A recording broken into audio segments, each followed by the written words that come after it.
Look, I think it can, because even where the other T is concerned,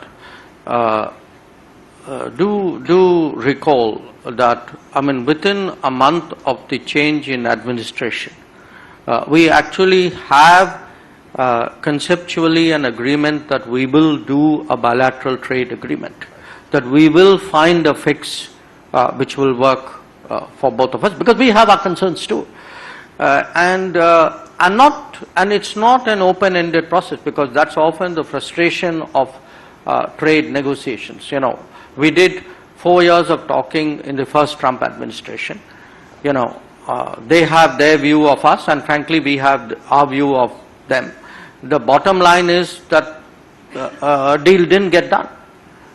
So if you look at the EU, I mean, you know, often people say we've been negotiating for 23 years, which is not entirely true, because we had big blocks of time when nobody was even talking to somebody else.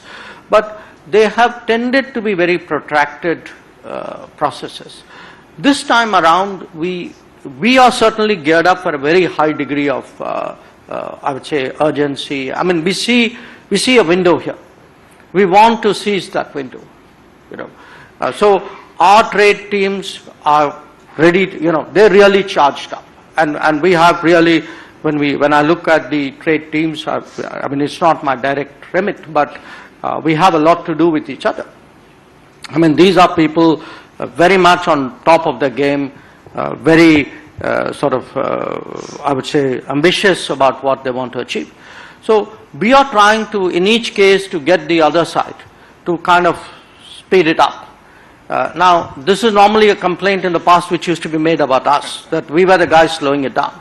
So it's actually today the other way around, and I think that urgency we are trying to really communicate on all three accounts.